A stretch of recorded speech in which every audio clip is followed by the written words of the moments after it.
Pagi hari ini Bapak Ibu Saudara, lagu ini mengajarkan setiap kita bahwa Tuhanlah satu-satunya pengharapan kita. Amin. Kalau hari-hari yang ke depan mungkin dikatakan dunia semakin tidak baik, tapi percayalah bahwa di dalam Tuhan pengharapan kita tidak pernah sia-sia. Amin. Amin. Kita belajar untuk bersyukur sama Tuhan bahwa Tuhan tidak pernah berubah. Kasih-Nya dulu, sekarang dan selama-lamanya tidak pernah berubah dalam kehidupan kita. Amin. Bapak Ibu Saudara, sekali lagi kita memujikan lagu ini dari awal.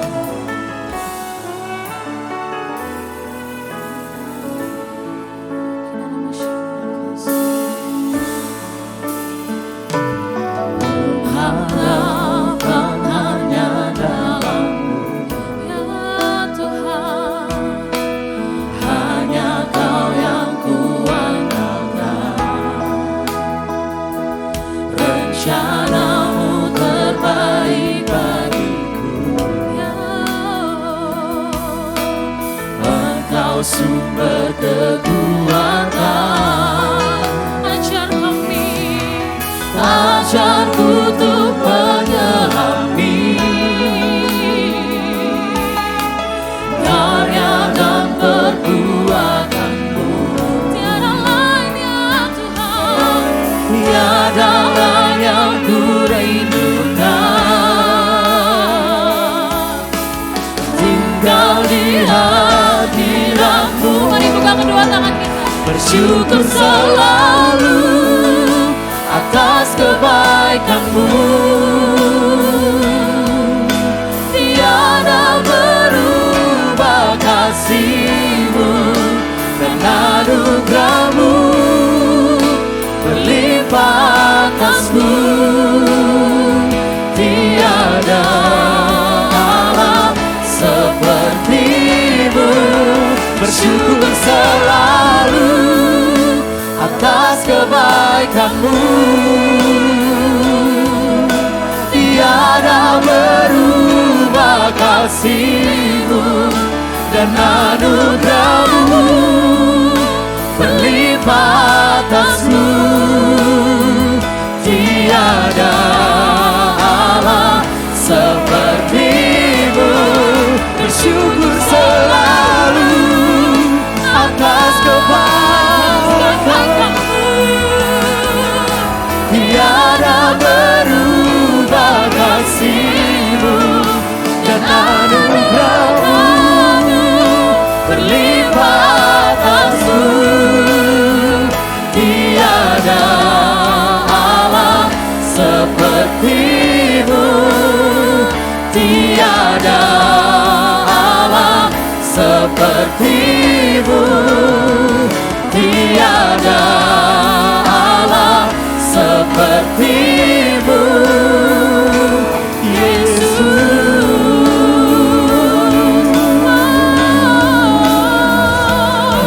Hanya Kau Tuhan yang kami sembah, tiada lain yang seperti-Mu Bapa. Kami bersyukur dengan berdoa syukur sembah Dia. Mari angkat sembah kita, tinggikan namanya. Mari Engkau sumber pengharapan, Engkau jalan bagi kami. Tiada seperti-Mu, tiada seperti-Mu. Tiada sembah,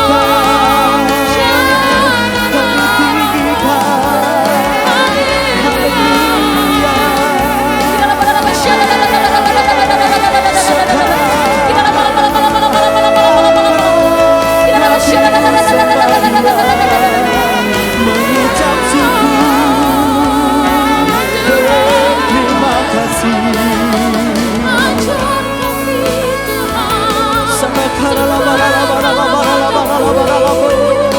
Haleluya, kami bersyukur, kami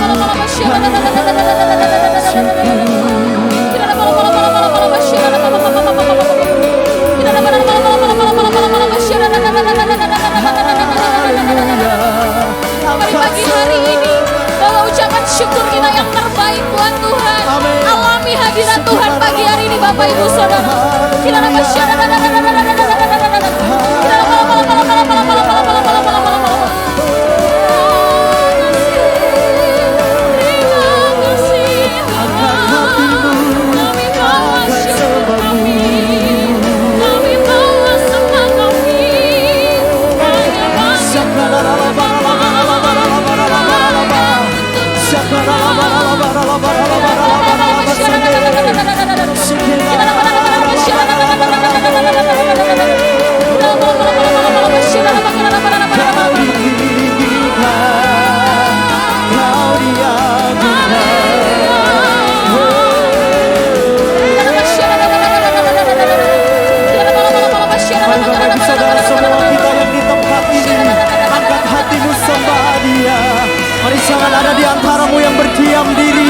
naikkan sembahmu dengan syukur, kami bersyukur.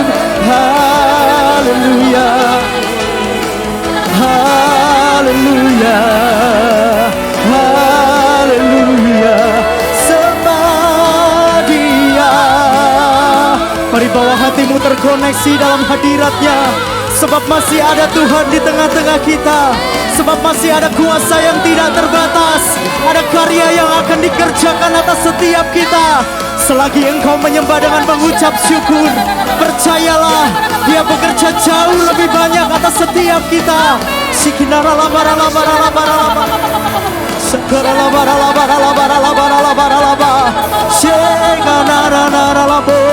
Mari bermazmur menyembah Dia, sembah Dia, sembah Dia.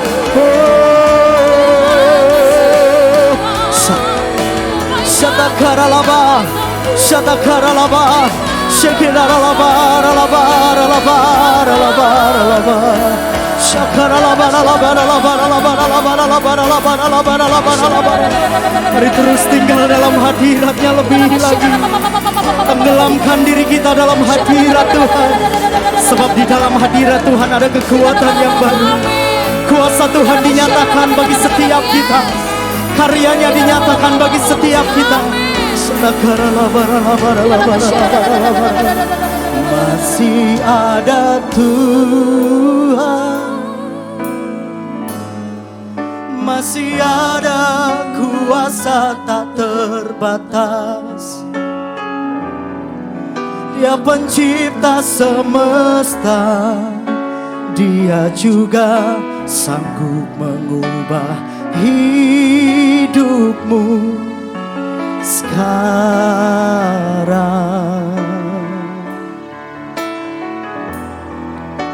Masih ada Tuhan. Boleh bersama-sama yang percaya bangkit berdiri. Masih ada Tuhan. Imani pujian ini.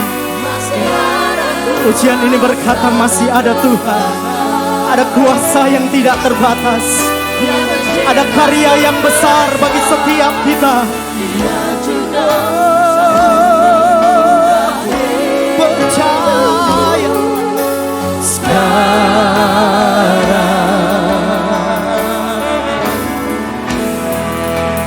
masih ada Tuhan. Mari dengan iman percaya jemaat Grand City. Masih ada Tuhan, masih ada ya Tuhan. Dia pencipta semesta, Dia juga sanggup mengubah hidupku sekarang.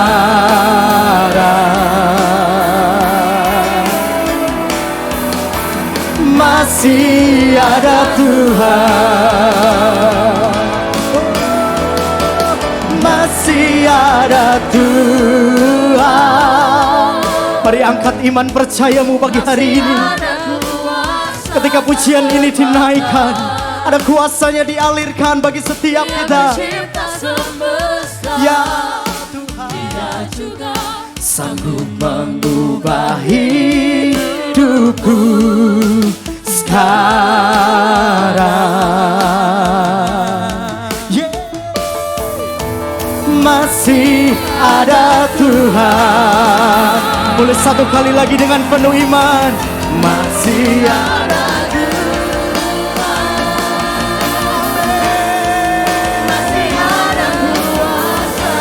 kuasanya tidak terbatas. Dia pencipta semesta, Dia juga sanggup mengubah hidupku sekarang.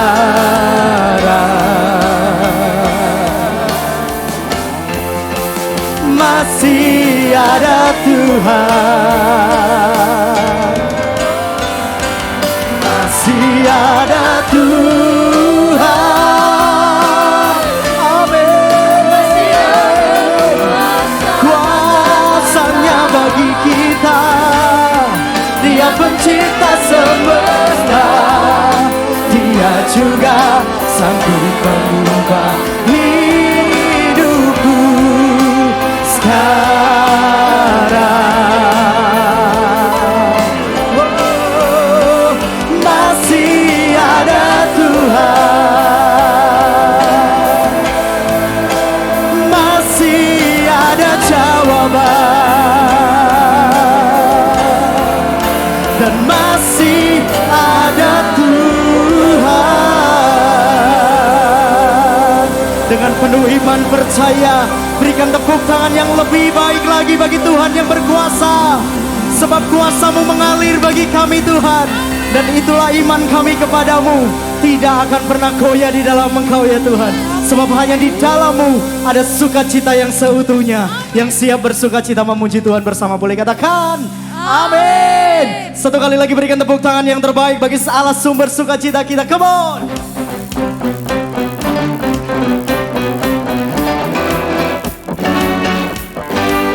Mari bersama bertepuk tangan dengan penuh sukacita.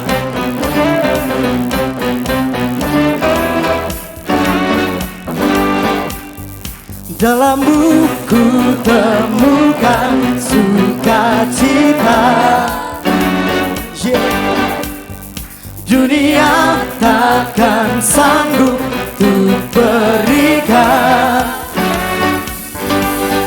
Segala bebanku pun digantikan selama Kau ada di dalam-Mu. Come on, Grand City, yeah.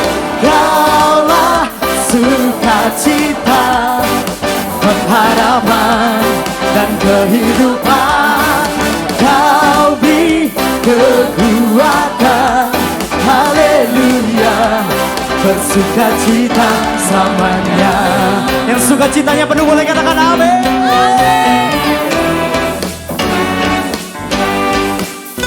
Kau ada mendampingi setiap langkahku. Dia memberi kekuatan bagi kita. Berikan kekuatan dengan Roh-Mu. Pegang perkataan ini, janji-Mu yang telah menuliskan. Ku punya rancangan yang indah. Boleh bersama dua tangan tinggi-tinggi, come on. Pengharapan dan kehidupan. Kau beri kekuatan, haleluya, haleluya. Kaulah sukacita, pengharapan dan kehidupan.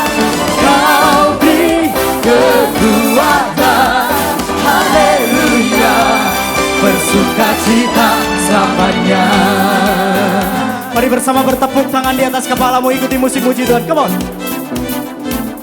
Sebab Dialah sumber sukacita kita. Yang sepakat boleh katakan amin.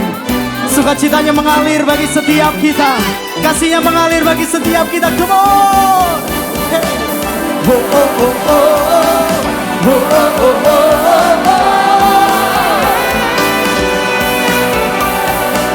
Oh, oh, oh, oh, oh. Oh, oh, oh, oh, oh. Kaulah sukacita. Mana suara jemaat Tuhan yang bersukacita? Boleh sampaikan tanganmu, come on. Dan kehidupan, Kau beri kekuatan. Haleluya, haleluya.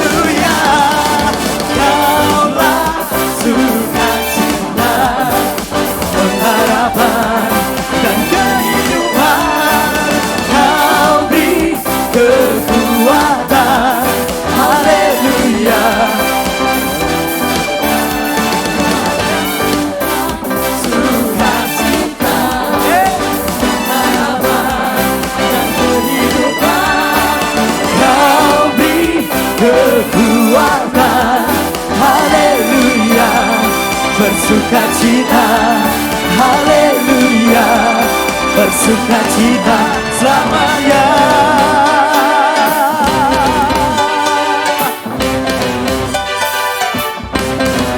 Yang sukacitanya penuh boleh katakan haleluya. Tepuk tangan yang terbaik bagi Tuhan Yesus. Haleluya. Dan sukacita itu mengalir ke setiap kita. Rohnya menyala dalam kita. Amin. Haleluya. Benua yang telah tiba. Amin. Memanggil kita gerejanya. Nyatakan kuasanya bagi dunia. Come on. Biarlah rohmu menyala di dalam kuasanya. Nyatakan Yesus Raja. Kuatkan tangan yang lemah serta lutut yang goyah. Nyatakan kuasa dunia. Yesuslah Tuhan. Mari bertepuk tangan di atas kepala sama-sama.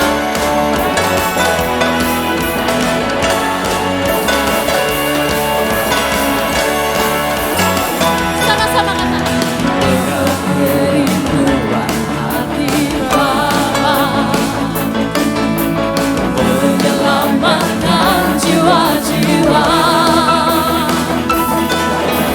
di dalam kuasanya, menyatakan kekuatannya. Biarlah rohmu menyala di dalam kuasanya.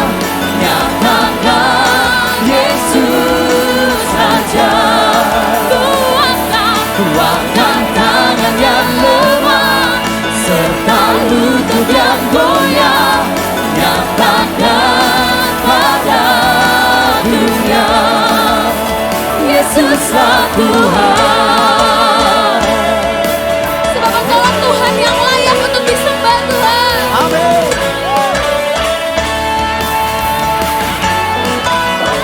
Bisa sama-sama katakan. Oh, oh, oh, oh, oh, oh. Oh, oh, oh, oh, oh, oh. Oh, oh, oh, oh, oh, oh. Oh, oh, oh, oh, oh. Biarlah rohmu menyala di dalam kuasanya. Nyatakan Yesus Raja. Kuatkan tangan yang lemah serta lutut yang goyah. Nyatakan pada dunia. Biarlah rohmu menyala di dalam kuasanya. Nyatakan Yesus Raja. Kuatkan tangan yang lemah serta lutut yang Goyah. Nyatakan pada dunia Yesuslah Tuhan. Oh, Yesuslah Tuhan. Oh, Yesuslah Tuhan. Oh, Yesuslah Tuhan. Sekali lagi sama-sama katakan. Oh, Yesuslah Tuhan. Haleluya. Berapa banyak percaya Tuhan Yesus kekuatan, kita lambaikan tangan tinggi-tinggi. Berikan tepuk tangan yang terbaik bagi Tuhan Yesus. Haleluya. Silakan duduk kembali Bapak Ibu Saudara. Shalom, selamat pagi Bapak Ibu Saudara semuanya. Kayaknya kurang semangat ya Bapak Ibu. Boleh sekali lagi, Shalom. Puji nama Tuhan, Tuhan Yesus Tuhan yang baik, amin. Bersyukur sama Tuhan, terutama kalau Rachel juga boleh berada di sini bersama dengan saudara-saudara semua. Terima kasih juga untuk Bapak Ibu Gembala, para panitia dan pengurus acara. kalau Rachel boleh sharing-sharing sama Bapak Ibu di sini, boleh memuji dan menyembah Tuhan bersama. Bapak Ibu mungkin kalau katanya kan tak kenal maka tak sayang ya. Jadi Rachel kenalan dulu mungkin ya, karena mungkin beberapa belum familiar nih sama Rachel. Kenalkan, nama saya Rachel Angela. Saya full time pelayanan lewat content creator, jadi sebagai content creator lewat social media. Ada 3 platform yang sekarang Rachel lagi pegang, ada Instagram, ada YouTube dan ada TikTok. Jadi mungkin kalau ada anak-anak muda di sini juga, karena fokusnya lebih ke anak muda, Rachel banyak sharing tentang Tuhan Yesus di situ dan lebih ke praise and worship juga. Dan puji Tuhan beberapa bulan yang lalu, tepatnya tanggal 22 bulan 9 2022, Rachel rilis sebuah single terbaru judulnya Caramu Memandang. Dan hari ini sebelum Rachel memperkenalkan lagu pujiannya, Rachel pengen sharing sedikit sama Bapak Ibu tentang behind the song atau cerita di balik lagu ini. Lagu ini tuh Rachel tulis di masa pergumulan Rachel waktu itu, pada saat Tuhan tuh bilang tidak atau no untuk sesuatu yang sangat Rachel harapkan dan Rachel pikir tuh baik gitu untuk Rachel. Tentunya meskipun secara teori dan memang faktanya sih sebenarnya, cuman kita sering dengar ya kalau Tuhan tuh tahu yang terbaik buat kita. Tapi pada saat prakteknya itu nggak semudah teori atau yang kita mengerti gitu. Jadi pada saat itu pun perasaan Rachel nggak langsung bersepakat hati gitu sama Tuhan Yesus. Tapi Rachel juga bergumul dan tentunya ada pertentangan juga antara mau taat sama Tuhan atau mau ikut kehendaknya sendiri gitu. Tapi jujur mau ngikut kehendak sendiri itu nggak berani karena deep down Rachel tahu He knows better than I. Tuhan tahu yang terbaik buat Rachel. Jadi akhirnya Rachel milih untuk tetap taat sama Tuhan meskipun dengan berat hati, jujur waktu itu nggak gampang langsung menerima. Setiap kali Rachel merasa perasaannya mulai berkecamuk, mulai nggak enak gitu ya, keinget tentang hal itu, Rachel selalu datang sama Tuhan, Rachel berdoa, di rumah Rachel saat teduh, Rachel sujud di bawah kaki Tuhan. Dan setiap kali keluar rumah pun mungkin Bapak Ibu pernah ngalamin yang sama ya, kalau ada masalah atau ada hal-hal yang gak sesuai dengan ekspektasi kita, bahkan kita lagi ngafe ngobrol sama orang pikirannya bisa ke tempat lain. Dan itu yang Rachel rasain waktu itu. Di mana-mana kepikiran, perasaannya mulai gak nyaman. Dan setiap kali perasaan muncul seperti itu, Rachel mulai berdoa lagi dalam hati sama Tuhan. Sampai akhirnya suatu titik di dalam doa, waktu itu di rumah, Rachel berdoa sama Tuhan. Tuhan memberikan sebuah pengertian.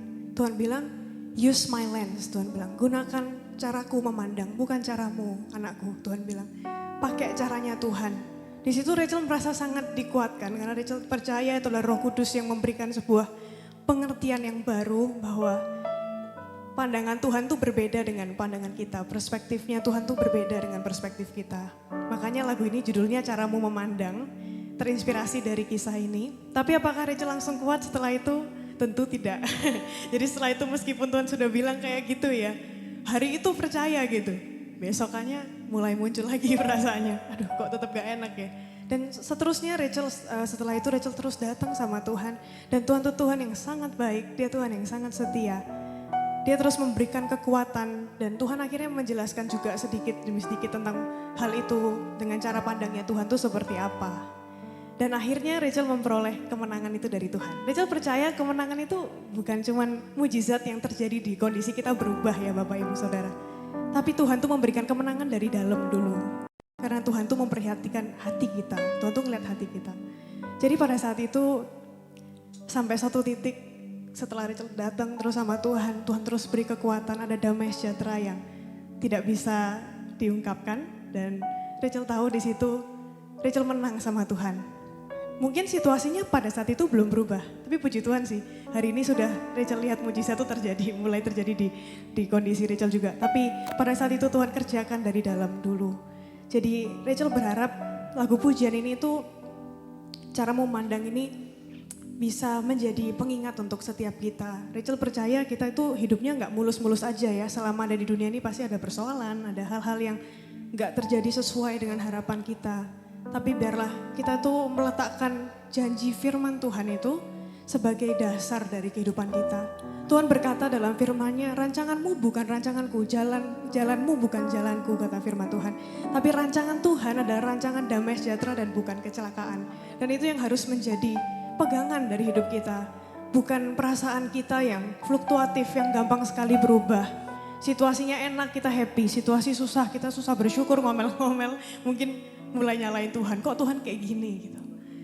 Jadi jadikan firman Tuhan itu sebagai pegangan, pedoman kehidupan kita. Amin, Bapak Ibu Saudara. Oke, jadi karena lagunya mungkin belum pernah dengar, hari ini Rachel akan perkenalkan ke Bapak Ibu Saudara semuanya. Judulnya Caramu Memandang.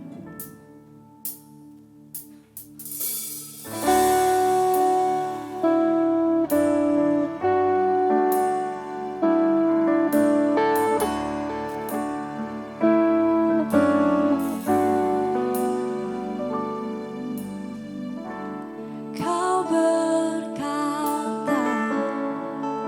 di dalam firman-Mu,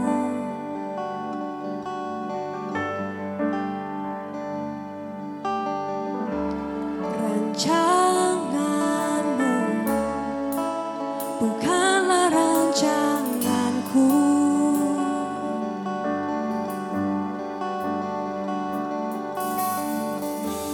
Dan jalanmu bukanlah jalanku.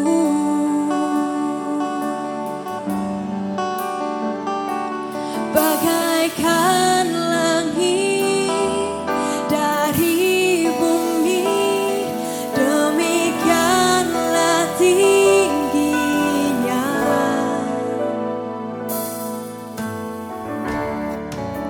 Ajarku mengerti caramu memandang Bapa, dan percaya bahwa jalanmu terbaik.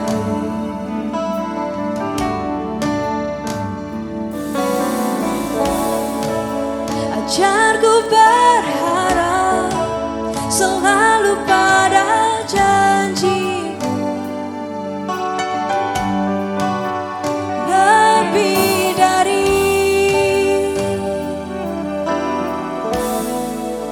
apa yang ku rasa.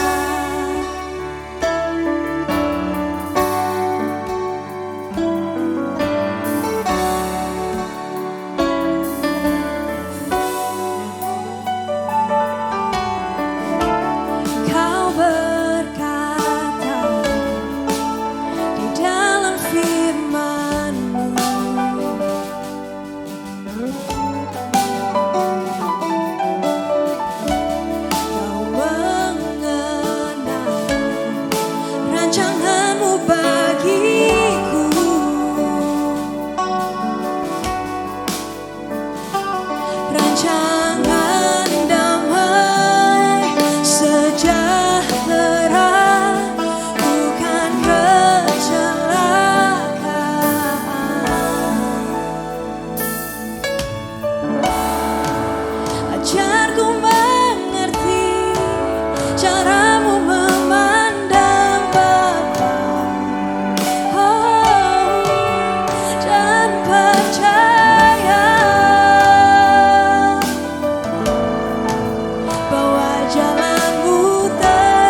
Tuhan. Tuhan kita Tuhan yang baik, Tuhan kita Tuhan yang setia. Amin. Pujian berikutnya ini Rachel akan bawakan sebuah pujian yang ada dalam albumnya Goshen Blessing Church, salah satu singlenya, judulnya Ada Dalam Hatiku. Lagu ini menceritakan tentang kasih Tuhan, di mana Tuhan tuh selalu ada dalam setiap musim hidup kita. Dia Tuhan yang ada dalam hati kita, menyertai kita. Tuhan gak berjanji situasi dan kondisi kita itu, hidup kita itu tanpa masalah gitu ya Bapak Ibu Saudara. Tapi Tuhan berjanji untuk selalu menyertai dan selalu berada bersama dengan kita.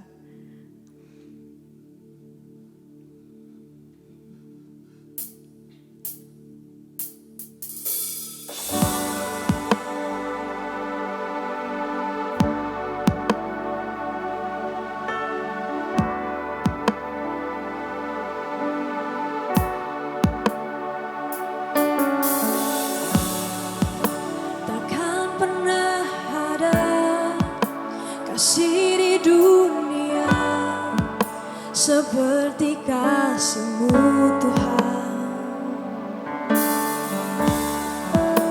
Kau telah buktikan cinta-Mu padaku dengan penebusan-Mu.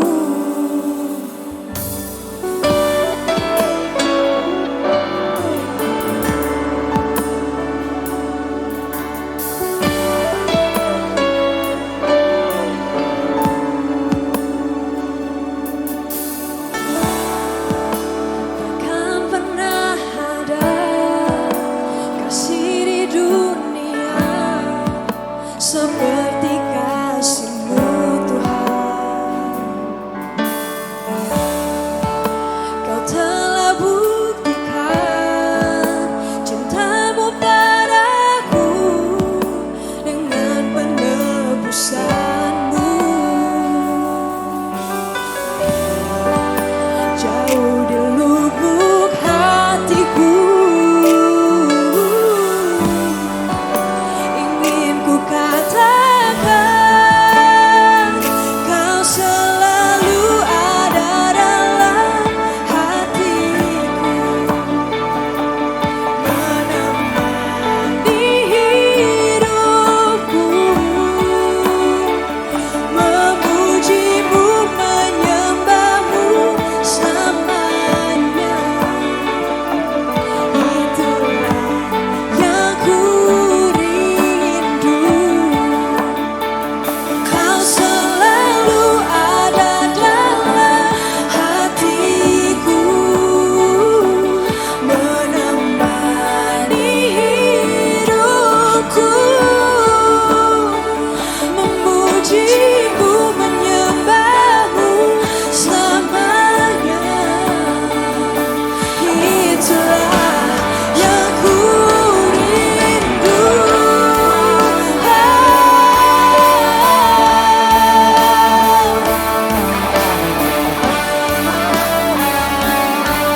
Memuji-Mu, menyembah-Mu, Yesus, selamanya.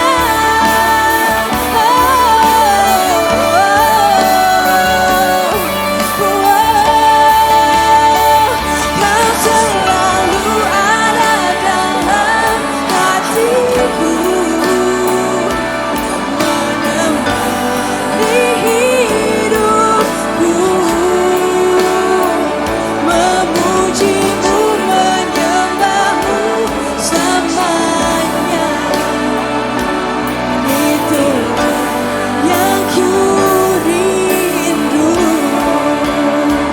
Kau selalu ada dalam hatiku, menemani hidupku, memuji-Mu, menyembah-Mu Tuhan.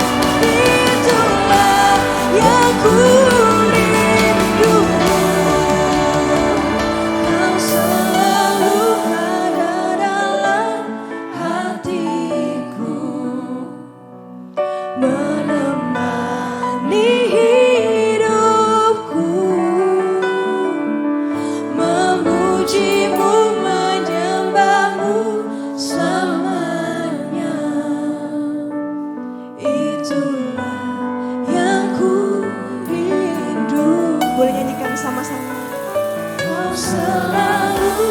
bersama bangkit berdiri Bapak Saudara. dalam hatiku selalu menemaniku selamanya. Oh, itulah yang ku rindu. Mari beri tepuk tangan buat Tuhan kita yang luar biasa. Terima kasih Tuhan Yesus memberkati kita semua.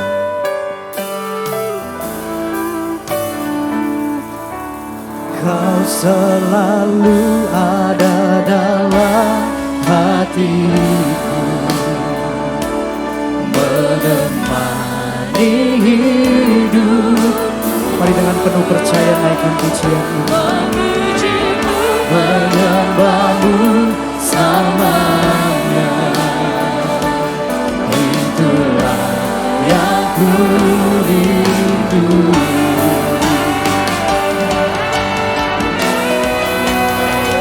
Kau selalu ada dalam hatiku, menemani hidupku, memujimu, menyembahmu selamanya. Itulah yang ku rindu.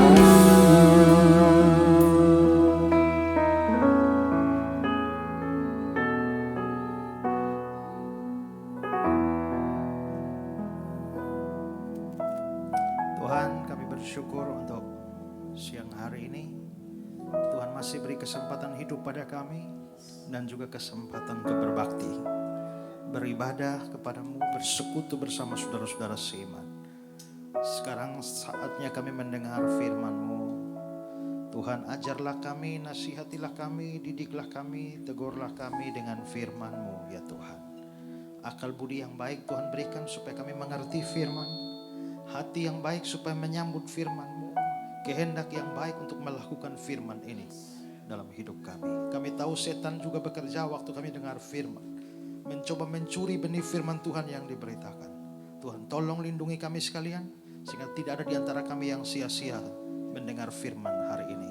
Tolong hamba-Mu dalam menyampaikan, biarlah kebenaran firman-Mu yang disampaikan dan bukan pikiran manusia belaka.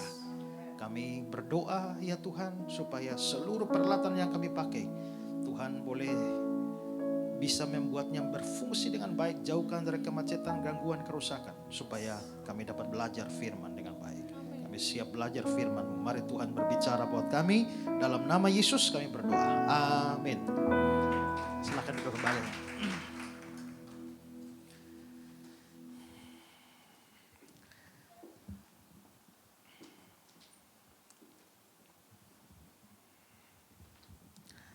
Baik, shalom. Kita akan belajar firman Tuhan hari ini, dan tema kita hari ini adalah teladan pemuda-pemuda Ibrani. Mungkin saya menghalangi slide, tapi mudah-mudahan saudara bisa melihat ya. Kita akan membaca dari Daniel pasal yang ketiga. Saya meloncat beberapa ayat ya. Raja Nebukadnezar membuat sebuah patung emas yang tingginya 60 hasta dan lebarnya 6 hasta yang didirikan di dataran Dura di wilayah Babel. Apa mungkin saya geser ya supaya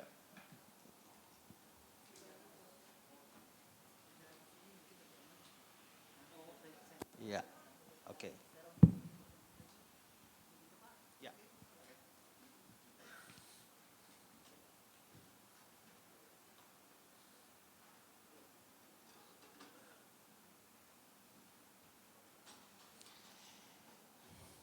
Oke, kita ulang ya dari ayat 1. Raja Nebukadnezar membuat sebuah patung emas yang tingginya 60 hasta, lebarnya 6 hasta yang didirikan di dataran Dura di wilayah Babel. Lalu loncat ayat 4. Dan berserulah seorang bentara dengan suara nyaring, beginilah dititahkan kepadamu, hai orang-orang dari segala bangsa, suku, bangsa, dan bahasa, demi kamu mendengar bunyi sangkakala, seruling, kecapi, rebab, gambus, serdam, dan berbagai jenis bunyi-bunyian, maka haruslah kamu sujud menyembah patung yang telah didirikan Nebukadnezar. Siapa yang tidak sujud menyembah akan dicampakkan seketika itu juga dalam perapian yang menyala-nyala.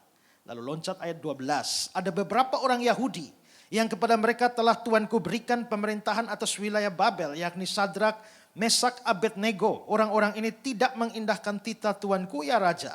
Mereka tidak memuja dewa Tuanku dan tidak menyembah patung emas yang telah Tuanku dirikan.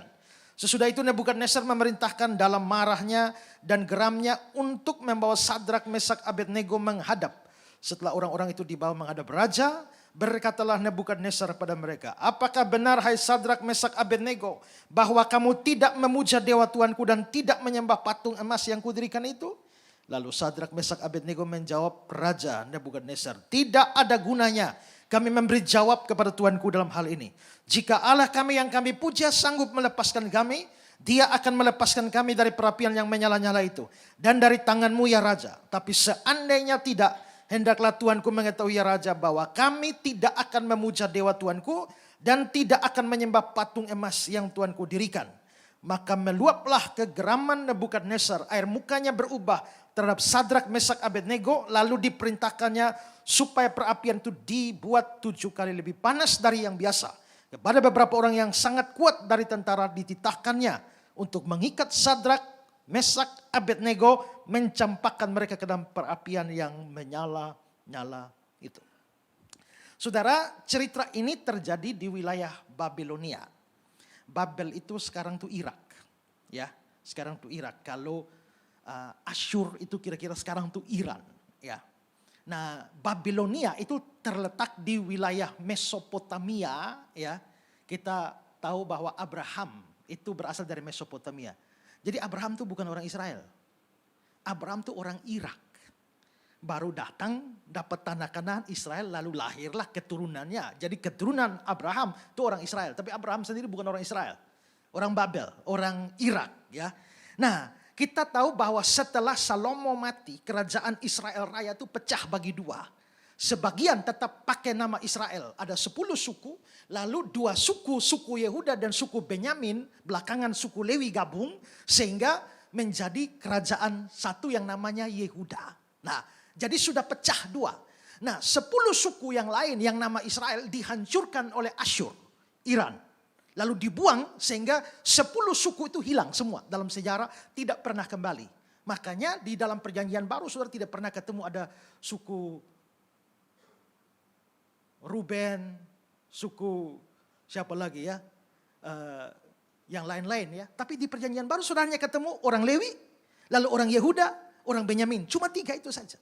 Nah, jadi kerajaan Israel dibuang ke Asyur, Iran tidak pernah pulang. Tapi kerajaan Yehuda itu ditaklukkan Babilonia lalu dibawa ke pembuangan. Salah satu cara Raja Babel itu bikin kacau dunia pada waktu itu. Kalau kita dijajah oleh Belanda, Belanda datang ke sini jajah kita di negara kita.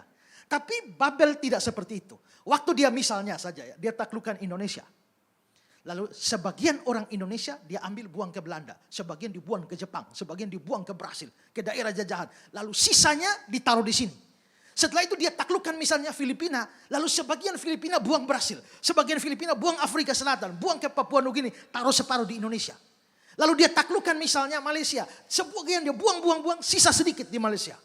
Itu caranya. Itulah sebabnya pada waktu dia menaklukkan bangsa Yehuda, dia menyerahkan semua bangsa Yehuda ke berbagai bangsa, sebagian tetap tinggal di tanah air, sebagian besar itu dibuang ke Babilonia. Nah, jadi peristiwa yang kita baca itu terjadi di Babilonia, itu kira-kira tahun 606 sebelum Masehi. Artinya 606 tahun sebelum Tuhan Yesus lahir. Nah, waktu dia menaklukkan itu dan membuang banyak orang ke berbagai wilayah, di Babilonia dia bawa orang yang bagus-bagus. Yang kuat-kuat, yang pintar-pintar. Yang ditinggalkan di tanah air itu yang bodoh-bodoh, yang blow-on semua itu. Yang miskin-miskin ditinggal di tanah air. Tapi yang dibawa ke pembuangan pemuda-pemuda yang pintar. Perhatikan Daniel 1 ayat 3 dan 4. Ya, next. Lalu raja bertitah kepada Aspenas kepala istana untuk membawa beberapa orang Israel yang berasal dari keturunan raja dan kaum bangsawan yaitu orang-orang muda yang tidak ada sesuatu cela, yang berperawakan baik, yang memahami berbagai-bagai hikmat, berpengetahuan banyak, yang mempunyai pengertian tentang ilmu, yakni orang-orang yang cakap untuk bekerja dalam istana raja. Jadi orang-orang yang baik ini dibawa ke Babilonia. Nah, di antara orang-orang baik, orang-orang bagus, orang-orang pintar yang dibuang ke Babilonia ini ada Daniel, ada Sadrak, ada Mesak, lalu ada Abednego. Ini 4 orang pemuda Ibrani yang dibuang ke pembuangan di Babilonia. Nah, 4 orang ini menghadapi masalah dengan iman mereka. Tadi kita baca Daniel dibuang ke gua singa. Sadrak, Mesak, Abednego dibuang ke dalam api pembakaran. Ya. Dan karena itu ada 4 pemuda ini. Dan hari ini saya ingin mengajak kita belajar dari 4 pemuda Ibrani ini. Kita bisa belajar apa dari mereka? Saya mau berikan 3. Tapi kalau waktu tidak cukup saya berikan 1. Masih cukup waktu 2. Kalau cukup baru 3. Ya. Jadi kemungkinan hanya 1. Ya. Nah, yang pertama adalah bahwa mereka tinggal di tengah lingkungan yang kafir. Tapi tidak jadi kafir. Nah, berbeda dengan Israel. Israel itu bangsa monoteis. Bangsa yang percaya hanya ada satu Allah saja. Makanya mereka punya pengakuan iman yang namanya Shema. Di Ulangan 6 ayat 4. Tuhan itu Allah kita, Tuhan itu Esa. Tapi itu beda dengan Babel. Babel itu adalah bangsa penyembahan berhala, bangsa politis. Dan semua apapun, binatang, batu, kayu, apapun bisa jadi Allah. Bisa jadi dewa di Babilonia. Dalam salah satu sumber The New Bible Dictionary, dia bilang mulai tahun 3000 sebelum Masehi telah terkumpul nama dewa-dewa dengan gelarnya, nama-nama tambahan dan kuil-kuil dalam daftar terakhir dari Niniwe bertarik 7 sebelum Masehi mencatat lebih dari 2.500 jumlahnya. Jadi 2.500 dewa. Kebanyakan dapat ditemukan sebagai dewa-dewa dari Sumeria kuno diambil oleh orang-orang Semit setelah dinasti pertama Babel. Jadi bayangkan bahwa Daniel, Sadrak, Mesak, Abednego sebelumnya hidup di bangsa monoteis satu Allah, Yahweh. Tapi sekarang mereka tinggal di lingkungan kafir dengan 2.500 dewa yang ada. Berarti ini adalah lingkungan, kondisi, situasi yang tidak bagus bagi 4 pemuda ini. Meskipun begitu kita bisa lihat mereka sama sekali tidak terpengaruh dengan lingkungan itu. Mereka sama sekali tidak ikut menjadi penyembah berhala. Bahkan mereka begitu setia terhadap iman mereka terhadap satu-satunya Tuhan, yaitu Yahweh. Dan kalau hanya sekedar itu mungkin tidak terlalu istimewa. Tapi yang lebih dari itu adalah mereka bukan cuma tinggal dalam lingkungan kafir. Tapi ada upaya mengkafirkan mereka. Ya, ada upaya mengkafirkan mereka. Nah, sebelum itu saya jelaskan, saya mau beritahu satu hal yang lain sebelum saya masuk ke sini adalah di kalangan orang Israel nama itu penting, tidak berikan sembarangan nama. Ya, nama itu begitu penting. Kalau kita kadang-kadang ya bikin nama sembarangan saja ya, atau ya kalau anaknya laki-laki lahir pada bulan purnama, anaknya laki-laki maka dikasih nama Joko Purnomo. Berarti anak berjoko lahirnya pada bulan purnomo. Ya kan? Itu. Atau kita bisa kasih nama anak berdasarkan bulan lahir. Lahir bulan Januari, Januar. Lahir bulan Februari, Feby. Lahir bulan Maret, Marce. Lahir bulan April, Aprilia. Lahir bulan Mei, Melina. Ya. Lahir bulan Juni, Yuni. Juli, Yuli. Lahir bulan Agustus, Agustinus, Agustina. September, Sepri. Oktober, Octavianus. November, Novi. September, November, Novi. Desember, Desi. Itu biasa. Bahkan ada nama yang aneh-aneh. Saudara kalau lihat nama-namanya orang Nias itu loh. Ya, saya tahu ada orang namanya Ikut Sesama Halawa. ikut sesama nih. Kenapa kok bisa ikut sesama? Wah, waktu dia sebelum lahir, papanya sama saudaranya itu ikut bertengkar. Begitu dia lahir, lalu akhirnya dia lahir, mereka berdamai. Karena itu dia diserahkan kepada keluarganya, maka dia dikasih nama ikut sesama. Saya kenal ada pendeta di Jakarta namanya Sisa Napas Gulo. Sisa napas, iya waktu dia lahir itu napasnya satu-satu. Mau mati dikasih nama sisa napas. Teman saya pendeta kasih nama anaknya Isadora Fernanda Familia Guadalupe Garces de Valle. Isadora pemberian Isa Familia karena lahir pas pemilu. Ya, Fernanda anak yang dikasih Guadalupe Garces de Valle karena mamanya suka telenovela. Macam-macam. Ya. Ada yang anaknya lahir Justin Bieber. Wow, Justin Bieber. Suster tanya, apakah ibu idola sama Justin Bieber? Tidak. Mungkin bapak yang idola sama Justin Bieber? Tidak. Terus kenapa dikasih nama Justin Bieber? Oh itu singkatan. Nama saya kan Jaja. Istri saya namanya Titin. Jadi Justin Bieber, Jaja dan Titin bikinnya di Jember. Ya, Justin Bieber. Nama itu kita bisa bikin-bikin. Tapi tidak. Orang Yahudi nama penting. Nama itu orangnya. Nama itu dirinya. Maka nama Tuhan itu Tuhan. Karena itu jangan menyebut nama Tuhan dengan sembarangan. Karena nama Tuhan itu Tuhan. Kalau hidup orang berubah, maka nama ikut berubah. Makanya mengapa ada perubahan nama. Jadi nama itu penting, semua nama punya arti. Dan nama itu doa. Ketika orang tua beri nama anak ini, mereka berharap anak ini jadi seperti ini. Tapi kalau anak itu tidak jadi seperti itu dan perubahan, namanya diganti. Nah, maka 4 pemuda ini, itu namanya ada arti semua. Nah, siapa 4 pemuda itu? Pertama adalah Daniel. Daniel itu artinya Allah adalah hakimku. Ada yang nama Daniel di sini? Kalau ada, itu arti nama. Daniel, Allah adalah hakimku. Pemuda kedua namanya adalah Hananya. Hananya itu artinya Yahweh memberi anugerah. Lalu pemuda yang ketiga namanya Misael. Misael itu artinya siapakah seperti Allah. Lalu yang keempat itu adalah Asarya. Namanya Yahweh adalah pertolongan. Sebelum lanjut hafal dulu. Atau foto, karena sebentar saya tanya. Ya, Daniel, Allah adalah hakimku. Hananya, Yahweh yang memberi anugerah. Misael, siapa seperti Allah. Asarya, Yahweh adalah pertolongan. Nah, ini nama asli 4 pemuda Ibrani. Begitu sampai di Babilonia, apa yang terjadi? Ayat 7. Pemimpin pegawai istana itu memberi nama lain pada mereka. Daniel dinamainya Belsasar. Hananya dinamainya Sadrak. Misael dinamainya Mesak. Asarya dinamainya Abednego. Ada nama Abednego? Nah, oke. Jadi kira-kira pergantian, coba next. Ini lihat pergantiannya. Daniel jadi Belsasar, Hananya jadi Sadrak, Misael jadi Mesak, Asarya jadi Abednego. Sekarang saya mau bahas satu-satu. Pertama adalah Daniel. Ya.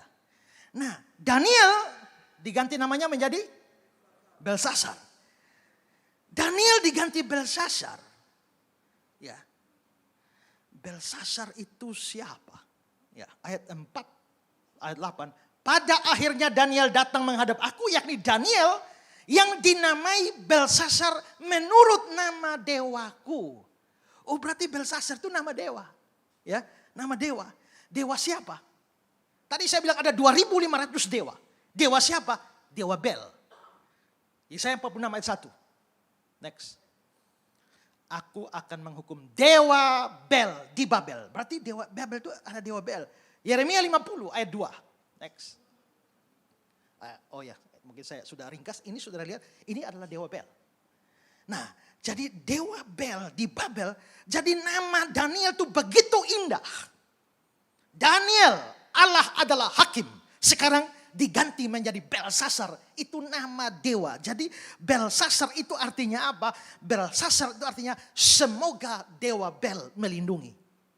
Tadi Allah adalah hakimku berubah menjadi semoga dewa Bel melindungi. Berarti Daniel tadi namanya bagus. Sekarang namanya sudah kafir. Sudah nama kafir. Ya. Oke, sekarang pemuda kedua nama siapa? Hananya. Hananya diubah namanya menjadi siapa? Sadrak. Sadrak.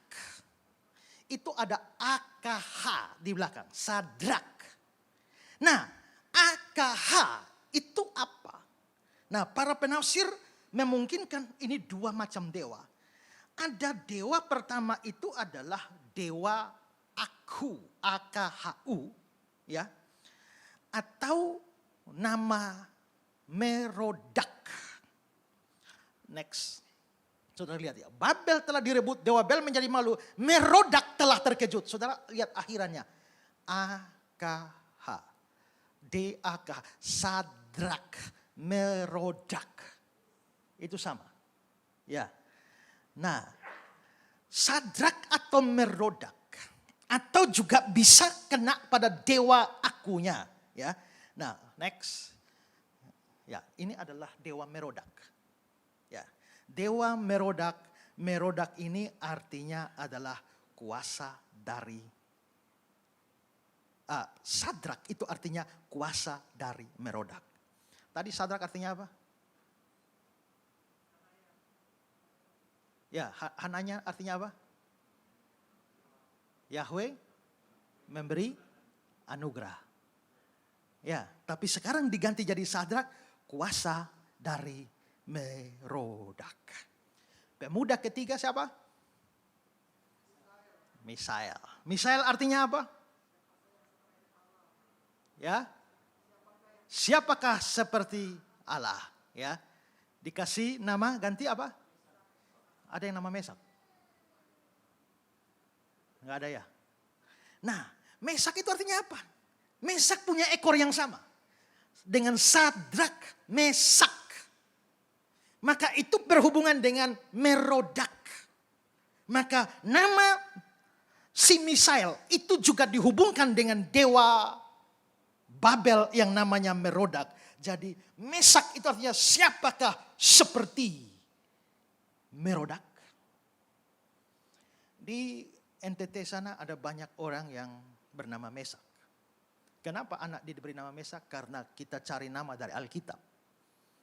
Jadi mereka buka Alkitab dapat nama Mesak, lalu ini nama dari Alkitab, anak dikasih nama Mesak. Mereka tidak tahu bahwa nama Mesak itu nama kafir. Ya, kafir Babilonia. Ya, nama kafir Babilonia. Siapakah seperti Merodak? Pemuda keempat adalah Asaria. Siapa arti nama Asaria? Yahweh memberi atau Yahweh adalah pertolongan. Diganti dengan Abednego. Lalu Abednego itu apa? Ya, Abednego itu para pakar Alkitab mengusulkan bahwa Abednego itu bisa dibaca Abednego. Ya, memungkinkan. Nah, Abednego itu artinya pelayan dari Nego. Atau pelayan dari Nebo, hamba dari Nebo. Siapa Nebo? Ya, Dewa Bel sudah ditundukkan, Dewa Nebo sudah direbahkan. Berarti Nebo itu juga dewa. Next. Kalau kita lihat inilah Dewa Nebo. Ya, ini Dewa Nebo. Nah, jadi saudara bisa lihat bahwa 4 pemuda Ibrani namanya bagus-bagus. Semua nama berhubungan dengan Allah Yahweh. Tapi begitu sampai masuk ke Babilonia, semua nama diubah dan diarahkan kepada dewa-dewa Babel yang kafir itu. Dengan kata lain, mereka sebenarnya bukan cuma tinggal di lingkungan kafir. Tapi mereka sedang ada upaya sistematis untuk mengubah mereka menjadi orang kafir. Mengapa bisa terjadi seperti itu? Dalam Kejadian 41, next, dikatakan misalnya begini. Lalu Firaun menamai Yusuf Safnat Panea, serta memberikan Asdat dan anak Potifera dan seterusnya. Yusuf pun diubah nama. Itu berarti bahwa dalam budaya pada waktu itu memang ada upaya orang-orang diubah namanya. Kenapa diubah? Jameson, Fawcett, and Brown, next, bilang begini. Kepada orang-orang yang diberikan nama oleh pemimpin pegawai istana itu dirancang untuk menandai hubungan yang baru mereka. Sehingga mereka bisa melupakan agama dan negara mereka yang dulu. Jadi tujuannya diubah nama supaya mereka bisa lupa agamanya lupa negaranya. Maka ini adalah upaya mengaburkan identitas. Tapi yang luar biasanya adalah 4 pemuda ini, mereka tidak ikut kafir walaupun di tengah lingkungan yang kafir. Mereka tidak ikut menjadi penyembah berhala, biarpun mereka di lingkungan penyembah berhala, biarpun namanya sudah dihubungkan sama dewa-dewa kafir. Tapi Daniel tetap setia kepada Allah sampai masuk lubang singa. Sadrak, Mesak, Abednego tetap setia kepada Yahweh biarpun masuk dapur api. Dengan kata lain, mereka sungguh-sungguh tidak terpengaruh dengan lingkungannya. Kita bisa lihat orang lain yang tidak ikut rusak dengan lingkungannya itu adalah Nuh. Dalam Kejadian 6 ayat yang ke-9. Inilah riwayat Nuh. Nuh adalah seorang yang benar, tidak bercela di antara orang sejamannya. Memang secara psikologis berbeda dengan lingkungan itu menjadi tidak enak. Kalau saudara masuk ruangan ini, semua pakai baju putih. Hanya saudara sendiri merah. Ada apa ya? Kok aneh ya? Bisa-bisa saudara pulang dan ganti baju putih baru datang. Menjadi berbeda dengan lingkungan itu memang secara psikologis susah. Karena banyak orang lebih nyaman bisa mengidentikan diri dengan lingkungan. Tapi firman Tuhan memberikan kita teladan pemuda-pemuda Ibrani ini. Mengajar mereka berani hidup berbeda di tengah-tengah lingkungan yang jahat. Kita tahu binatang bunglon. Dia adalah binatang yang mampu mengikuti tempatnya. Dia hinggap di tempat hijau jadi hijau. Hinggap di hitam jadi hitam. Dia jadi merah bisa jadi merah. Banyak orang Kristen seperti bunglon. Ya, bahwa dia tinggal di lingkungan yang baik jadi baik. Tinggal di lingkungan jahat jadi jahat. Ngumpul dengan penjahat jadi penjahat. Ngumpul dengan pendeta jadi pendeta. Ngumpul di gereja jadi orang saleh. Ngumpul dengan orang jahat di luar menjadi jahat. Disinilah firman Tuhan mengajar kita. Harus berani tampil beda. Roma 12 ayat yang ke-12. Jangan kamu menjadi serupa dengan dunia ini. Kita, tadi saya khotbah di kebaktian yang pertama. Kita memang harus berbeda. Tapi tidak dalam segala hal. Kita tidak harus berbeda dengan seluruh orang di seluruh dunia. Orang di luar Kristus kita berbeda. Karena orang kafir makan nasi. Orang Kristen harus berbeda. Jadi orang Kristen jangan makan nasi. Makan batu. Karena orang kafir mandi 3 kali atau 2 kali sehari. Orang Kristen harus berbeda. Jadi kita tidak boleh mandi. Tidak. Kita hanya berbeda dalam hal-hal yang disuruh firman atau yang dilarang firman. Firman suruh jujur. Maka begitu semua orang bohong tidak jujur. Kita orang Kristen harus jujur. Firman suruh rajin. Maka kita harus berbeda. Semua orang malas, kita rajin. Kita harus cari uang dengan cara yang benar. Begitu orang-orang korupsi, kita cari uang dengan cara yang jujur. Kita harus berbeda dalam hal-hal yang dilarang oleh firman Tuhan. Berani hidup berbeda dimanapun saudara berada. Itu teladan yang kita tarik dari sini. Masih bisa kedua. Yang kedua. Mereka tetap setia kepada Yahweh. Walaupun nyawa itu taruhannya. Bacaan kita tadi bilang Nebukadnezar mengancam. Siapa yang tidak sujud menyembah patungnya. Ya. Ayat 4-6. Ya. Haruslah, mulai ayat 5. Haruslah kamu sujud menyembah patung yang telah didirikan Raja Nebukadnezar. Siapa yang tidak sujud menyembah akan dicampakkan seketika itu juga ke dalam perapian yang menyala-nyala. Saudara, perapian yang menyala-nyala itu memang adalah bentuk hukuman kuno pada zaman Babel. Ya, next. Kita lihat contoh Yeremia 29 ayat 22. Biarlah Tuhan memperlakukan kamu seperti Sedekia dan Ahab yang telah dipanggang oleh raja negeri Babel di dalam api. Dipanggang di dalam api. Jadi ini boleh dikatakan ini mini nerakanya Babel. Dipanggang ya.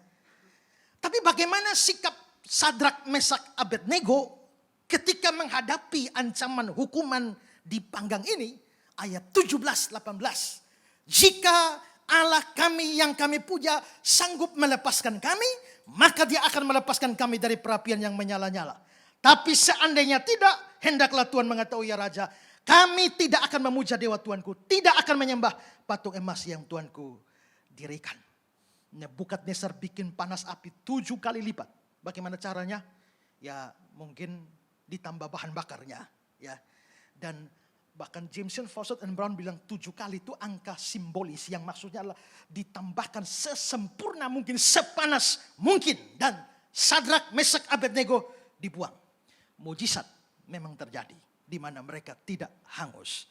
Tapi walaupun mujizatnya terjadi, saudara perhatikan ayat yang ke-18. Ayat 17 mereka bilang Allah kami sanggup. Tapi ayat 18, tetapi seandainya tidak. Mereka kan tidak tahu Allah mau selamatkan mereka atau tidak. Mereka percaya kalau Tuhan mau menyelamatkan mereka bisa.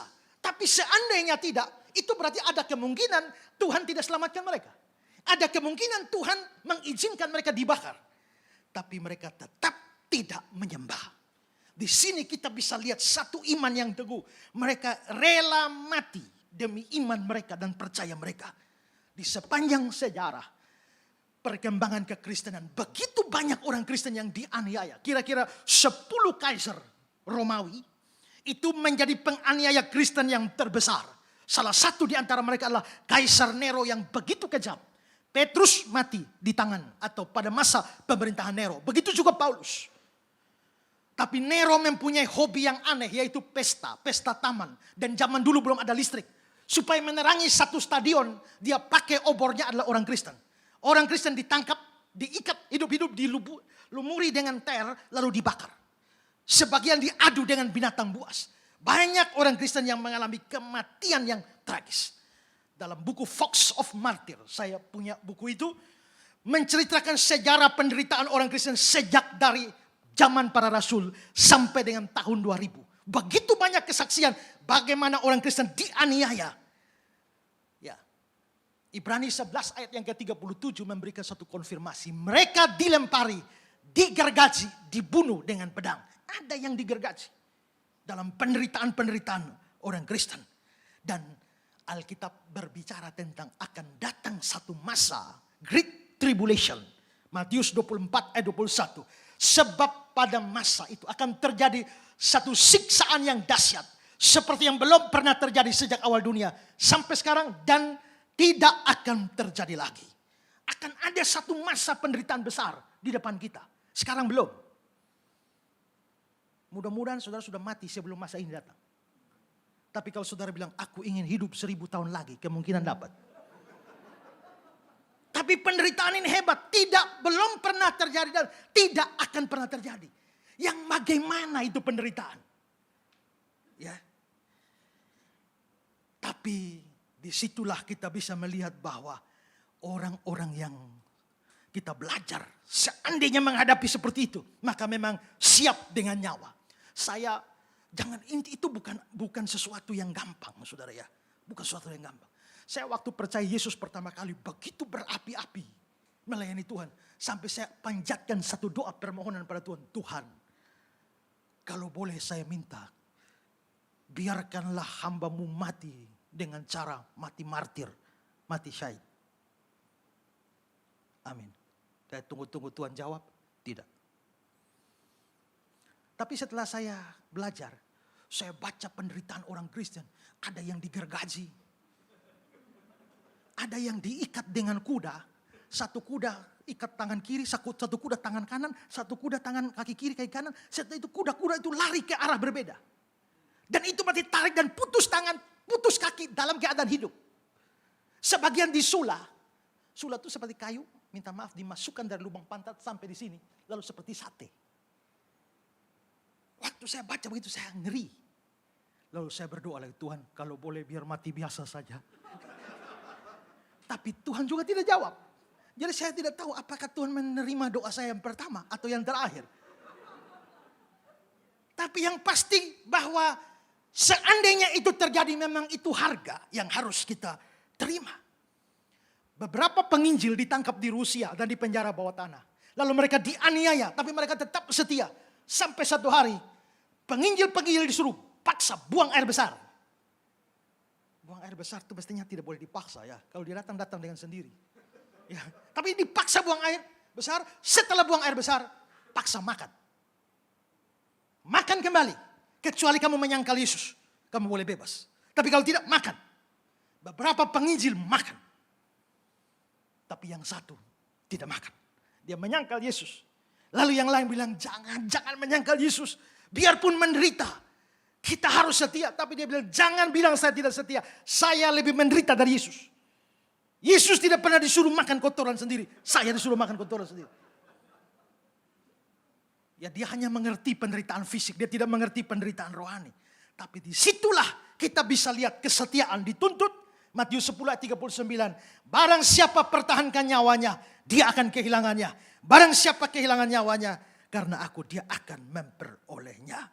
Bagaimana dengan kita? Siapa yang siap mati untuk Tuhan?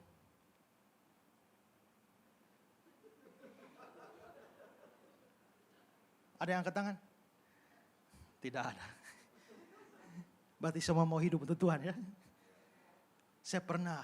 Siapa mau mati untuk Tuhan? Banyak pemuda angkat tangan saya. Ya, Petrus juga dulu omong begitu. Ya, tapi menyangkal. Kalau bukan kekuatan dari Tuhan, kita tidak akan tahan. Pasti menyangkal semua. Pasti murtad semua. Kecuali Tuhan kuatkan.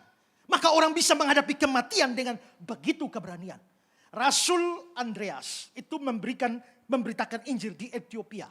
Dan pada waktu dia dihukum mati, kalau Tuhan Yesus disalib, kepala di atas, kaki di bawah. Petrus dibalik, kepala di bawah, kaki di atas. Kalau Andreas itu disalib dengan rux dekusata, bentuk X. Dan Andreas disuruh naik ke salib. Tapi pada waktu dia mau disalibkan, dia bilang, izinkan aku berbicara sedikit dengan salibku. Lalu diizinkan, lalu dia menghadap salib. Hail the precious cross. Oh salib yang mulia. Betapa hati ini sudah rindu untuk ketemu Sang Maha Guru yang agung, Yesus Kristus. Sekarang ya salib, bawalah aku. Bawalah aku pada Sang Guru. Hati ini sudah sangat rindu. Dia naik salib dan disalibkan. Dan kesaksian dari Eusebius, seorang bapak gereja, sementara disalib, dia bisa menyanyikan nyanyian-nyanyian pujian kepada Allah. Bagaimana bisa orang menghadapi kematian dengan menyanyi? Itu pasti kekuatan dari Tuhan. Kekuatan kita tidak bisa. Sadrak, Mesak, Abednego pasti diberikan kekuatan. Makanya mereka sanggup menahannya. Tapi kalau penderitaan-penderitaan kecil hari ini membuat kau lari dari Tuhan, bagaimana kau tanggung penderitaan besar? Maka hari-hari ini persiapan diri sedemikian rupa. Kalau mati cepat, puji Tuhan. Berbahagialah orang mati dalam Tuhan. Tapi kalau umur panjang, sampai menghadapi masa tribulasi, maka itu masa penderitaan yang besar. Kita pasti tidak kuat.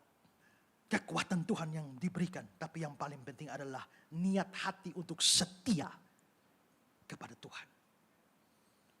Saya baca dalam Fox of Martyr itu. Seorang pendeta beritakan Injil kepada 2 perempuan kakak beradik di Cina. Mereka 2 percaya Yesus dan dibaptis. Lalu akhirnya mereka giat bersama pendeta beritakan Injil. 3-nya ditangkap, 2 perempuan yang sama pendeta. Dan dianiaya dan besok dieksekusi mati. Besok pagi mau eksekusi mati, malam ini mereka datang kepada pendeta. Pendeta, ada kemungkinan kamu bebas besok pagi. Kamu bisa bebas dan tetap hidup. Bagaimana caranya? Ada syarat. Syaratnya kamu sendiri yang harus tembak mati 2 jemaatmu. Kalau kamu berani tembak mati 2 jemaatmu, kamu bebas. Dan besok pagi, anehnya pendetanya setuju. Dan begitu pendetanya mau tembak mati, 2 pemudi ini bilang, sebelum ditembak mati, izinkan kami bicara dengan pendeta. Lalu dia boleh bicara, pendeta, kalau ada orang yang paling layak mendapatkan rasa terima kasih kami berdua, itu adalah pendeta. Karena dari mulut pendeta lah Injil kami terima dan kami bisa percaya Yesus. Dari mulut pendeta lah firman Tuhan keluar dan kami bisa bertumbuh di dalam iman. Dari tangan pendeta jugalah kami menerima air baptisan.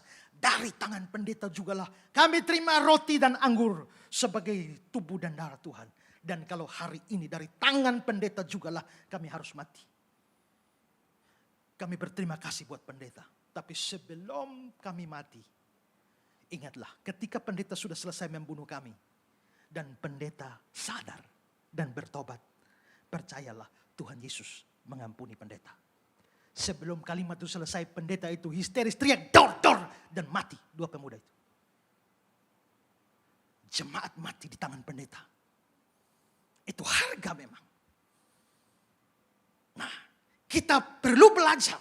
Minimal ada niat dalam hati kita dan Tuhan beri kekuatan bagi kita untuk menghadapi masa-masa sulit di dalam menjalani iman kita. Pertama, mereka berani hidup berbeda di lingkungan yang kafir. Kedua, berani setia kepada Yahweh walaupun nyawa taruhannya. Ketiga, mereka memiliki iman yang dewasa kepada Yahweh. Iman dewasa bagaimana? Mereka dibuang ke dapur api. Ayat 17-18 tadi. Jika Allah kami yang kami puja sanggup melepaskan kami, maka dia melepaskan kami. Ya, ayat 18. Tetapi seandainya tidak, kami tetap tidak akan menyembah dewa Tuhanku. Ini iman dewasa. Karena iman dewasa itu adalah seandainya tidak. Iman dewasa ini terlihat dari sikap yang sama sekali tidak paksa Tuhan untuk menyelamatkan mereka. Mereka tidak mau menyembah patung Nebukadnezar sekalipun Tuhan tidak menyelamatkan mereka dari dapur api. Iman ini jelas berbeda dengan iman kanak-kanak. Iman kanak-kanak, jikalau Tuhan bikin mujizat buat kami setia pada Tuhan. Tapi kalau Tuhan tidak bikin mujizat, kami tinggalkan Tuhan. Kalau Tuhan kabulkan doa, saya setia melayani. Kalau Tuhan tidak kabulkan doa, enggak setia. Iman kanak-kanak itu seperti itu. Iman kanak-kanak itu hanya mau sesuatu yang baik dari Tuhan. Saya punya seorang rekan pelayanan. Dia WL bagus. Sering KKR bersama saya waktu saya masih SMA. Dia WL, saya khotbah. Di sebelah kamar saya ada ruang doa kami. Dan siapapun boleh datang berdoa. Dan satu hari saya di kamar, dia datang. Saya tidak tahu dia, tapi begitu dia buka suara, saya hafal suaranya. WL itu. Dan dia berdoa, dia bilang, Tuhan, mungkin ini terakhir kali saya datang menemuimu. Setelah memberikan begitu banyak waktu dan tenaga untuk melayani Tuhan, hari ini saya harus kecewa. Karena semua nilai ujian saya buruk dan saya tidak naik kelas. Beginikah balasanmu? Goodbye Tuhan. Dan dia keluar dari ruang doa sampai hari ini tetap tidak melayani Tuhan. Kecewa pada Tuhan. Jadi dia mau melayani Tuhan kalau nilainya bagus. Begitu nilainya tidak bagus, lemparkan kesalahan pada Tuhan dan goodbye Tuhan. Itu iman kanak-kanak. Saya pernah pelayanan di Kediri. Lalu ada orang kasih tahu saya bahwa ada seorang pendeta di Kupang dari agama seberang dan dipakai Tuhan luar biasa dengan kesembuhan ilahi. Maukah dia mau pergi pelayanan di Jawa? Maukah Esra menerima? Waktu itu saya di Kediri. Oke. Maka publikasi sudah dibuat besar-besaran acara kesembuhan ilahi. Dan acara KKR itu betul-betul ada banyak orang sakit datang. Dan dia hadir. Habis dia berkhotbah, dia doa. Tuhan, malam ini di hadapan hamba-Mu ada orang lumpuh, buta, tuli, kanker, dan semua sakit yang lain. Malam ini hamba minta sembuhkan mereka Tuhan. Sembuhkan mereka, sembuhkan. Kalau tidak sembuh, aku akan kembali masuk Islam. Saya kaget. Kenapa mengancam Tuhan? Apakah Tuhan selalu harus mau menyembuhkan? Tidak bisakah Tuhan tidak menyembuhkan tapi memberi kekuatan kepadamu untuk menanggung sakitmu tapi kamu sambil tetap beriman? Mujizat itu bisa Tuhan angkat penyakitmu. Tapi juga mujizat dia biarkan sakitmu tapi berikan kekuatan kamu tanggung itu. Seperti Paulus bilang, sudah 3 kali aku berseru supaya duri dalam daging. Tapi Tuhan bilang, terangkat. Tapi Tuhan bilang, cukup sudah kasih karunia. Sebab dalam kelemahanmu kuasaku jadi sempurna. Tapi kenapa mengancam Tuhan? Malam itu memang ada mujizat. Puji Tuhan. Tapi yang saya heran, kenapa dia ancam Tuhan? Dan kalau dia ancam Tuhan, kenapa Tuhan masih mau menyembuhkan? Saya pikir, ya itu kanak-kanak rohani. Tuhan mengabulkan permohonan dia. Coba kalau saudara masih anak-anak, sedikit minta apa teriakan? punya anak bayi. Begitu nangis, saudara datang. Minta susu, saudara datang. Minta bubur, saudara datang. Minta nasi, datang. Semua mainan datang. Tapi bayangkan kalau anaknya sudah 30 tahun. Dan begitu terus. Tidak. Iman kanak-kanak selalu menuntut Tuhan. Tapi iman dewasa tidak bergantung pada apa yang Tuhan kerjakan. Tapi pada apa yang ada di hati Tuhan. Tuhan, kalau Tuhan begini, saya begini. Tapi iman dewasa sekalipun begini, aku begini. Habakuk pasal 3, 17, 18. Sekalipun pohon ara tidak berbunga. Pohon anggur tidak berbuah. Hasil pohon zaitun mengecewakan. Sekalipun ladang tidak menghasilkan. Kambing domba terhalau dari kurungan. Tapi ayat 18. Aku akan bersorak-sorai. Sekalipun semua buruk. Tapi aku akan bersorak-sorai. Itu dewasa. Tapi kalau dia bilang, coba back. Kembali. Kalau pohon ara tidak berbunga. Kalau pohon anggur tidak berbuah. Kalau pohon zaitun mengecewakan. Maaf, aku tidak akan memuji Tuhan. Tapi ini sekalipun. Itu iman yang dewasa. Jadi sorak-sorak tidak hanya diberikan pada saat sesuatu menguntungkan. Pada saat Tuhan mengabulkan. Doa kita, ingatlah bahwa Tuhan bisa memberkati engkau dengan doa yang dikabulkan maupun doa yang tidak dikabulkan. Banyak kebaikan Tuhan diwujudkan lewat doa yang tidak dikabulkan. Waktu saya masih muda. Sekarang juga masih muda, tapi waktu lebih muda dari sekarang. Waktu saya masih kuliah. Saya naksir satu cewek. Nah, karena saya calon hamba Tuhan, gak boleh sembarang, harus berdoa. Jadi saya berdoa, bahkan saya berdoa puasa. Sebelum nembak dia. Karena saingan banyak. Habis doa puasa, saya dengan penuh keyakinan katakan cinta. Lalu dia jawab, Kak, saya mau. Wih, saya sudah senang. Tapi dia sambung, saya mau muntah. Wih, saya anggap penghinaan sekali itu ya. Ya kalau tolak aja lah ya, jangan pakai hina-hina begitu. Saya kecewa, Tuhan sudah pakai doa lagi, doa puasa lagi. Kenapa kok bukan hanya ditolak tapi dihina? Lewat beberapa minggu, yang bersangkutan dipecat dari sekolah. Sekolah Alkitab. Ini cerita di sekolah Alkitab. Kenapa? Ketahuan sudah hamil beberapa bulan. Dan dia dikeluarkan dari sekolah. Pada waktu itulah saya kaget. Seandainya saya tembak dan dia terima. Itu berarti dia kedapatan hamil di tangan saya. Apa kata dunia? Hari itu saya bersyukur Tuhan. Untung dia tolak. Terima kasih Tuhan. Karena sudah tidak mengabulkan doaku. Amin. Ada banyak hal buruk yang akan saudara terima kalau Tuhan kabulkan semua permohonanmu. Kita seringkali tidak tahu apa yang kita minta. Kita minta saja dan saya bersyukur Tuhan punya kemampuan menolak kita. Karena kalau dia berikan semua, rusak hidup kita. Firman Tuhan bilang, Bapa manakah yang anaknya minta roti, dia kasih batu. Tapi ada anak yang terlalu bodoh, dia lihat batu, dia kira roti. Dan dia minta, Tuhan berikanlah roti itu. Dan tidak, itu batu Tuhan. Pakai doa puasa lagi, minta roti itu padahal batu. Kalau Tuhan jahat, dia kasih dan kau makan batu. Tapi karena Tuhan baik, dia tolak permohonanmu.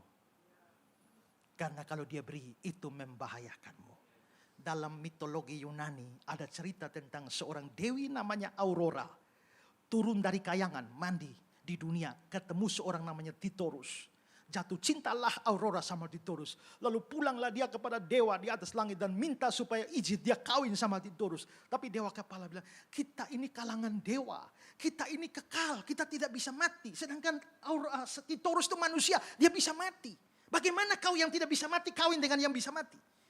Tapi Aurora paksa, bukankah engkau bisa memberikan kepadanya anugerah hidup kekal? Bikinlah dia juga tidak bisa mati supaya bisa kawin dengan saya. Dewa akhirnya mengabulkan permohonan. Titorus diberikan hidup kekal. Mulai sekarang tidak bisa mati. Maka Aurora pun kawin sama Titorus. Tapi setelah kawin berapa tahun, Titoro sakit. Tidak bisa bangun dari tempat tidur. Makan juga tidak bisa. Makan harus tempat tidur. Buang air di tempat tidur. Dan harus dirawat oleh Aurora. Tapi karena Titorus sudah diberi hidup kekal. Dia tidak mati-mati. Salahnya Aurora. Minta hidup kekal. Lupa minta awet muda. Dan hari itu dia tahu ketika doanya dikabulkan, diberikan hidup kekal. Itu bukan berkat tapi bencana. Tuhan itu baik. Makanya kalau kita minta sesuatu yang buruk, dia tahu itu jadi bencana, dia tahan. Ini anakku, jangan kasih. Kasih yang ini. Anak. Itulah sebabnya dia seleksi banyak doa. Maka bersyukurlah untuk doa yang dikabulkan. Tapi bersyukur juga untuk doa-doa yang tidak dikabulkan. Doa yang dikabulkan maupun tidak dikabulkan, semuanya membawa kebaikan bagi kita. Ya, itu iman dewasa. Maka iman dewasa percaya pada Tuhan bahwa yang Tuhan buat itu baik.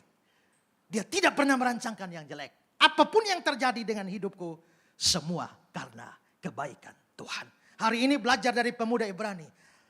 Walaupun tinggal di lingkungan kafir, tidak jadi kafir. Tetap setia kepada Yahweh apapun terjadi. Dan yang ketiga, punya iman yang dewasa. Yang sekalipun banyak hal tidak berjalan seturut keinginan. Tapi hatiku tetap percaya. Tuhan memberkati kita. Mari kita bangkit berdiri.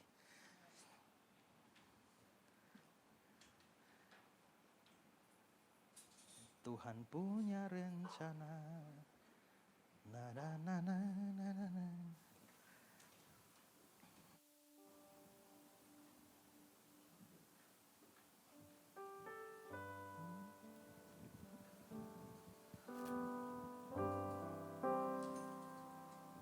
Ku tak akan menyerah.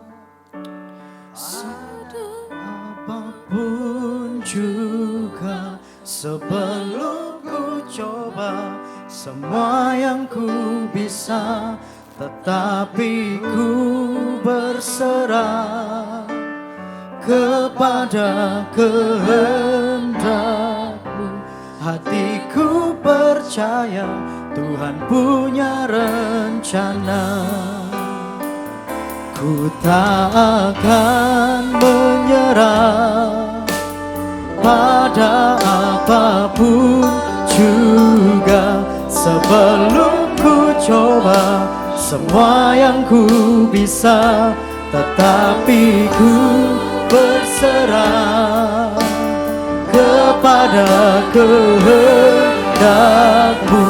Hatiku percaya Tuhan punya rencana.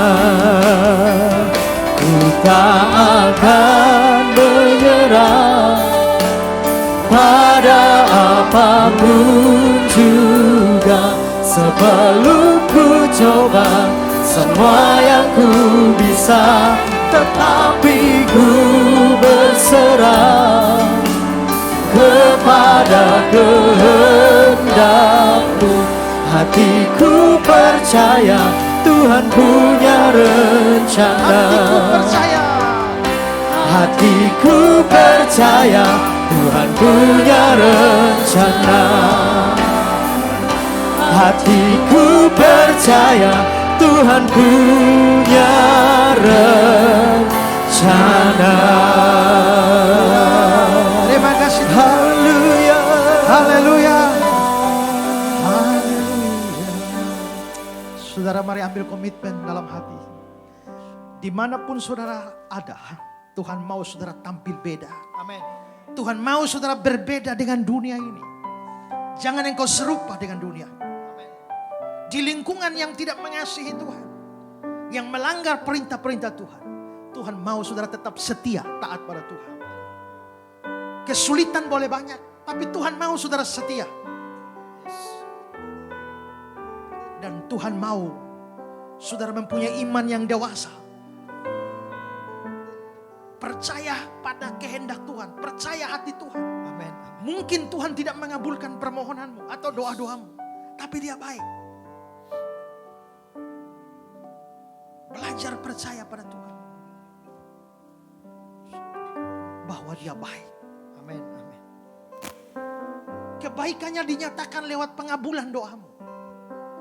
Tapi kebaikannya dinyatakan juga lewat penolakan terhadap permohonan. Dan kamu harus bersyukur untuk semua itu.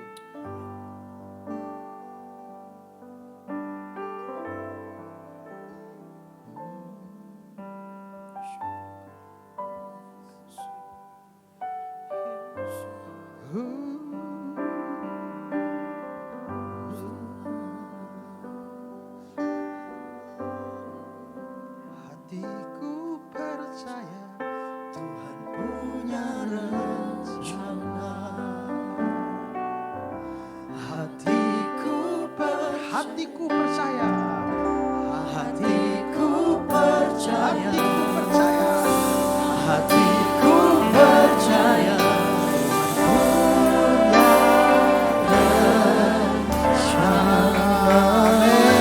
Terima kasih Tuhan.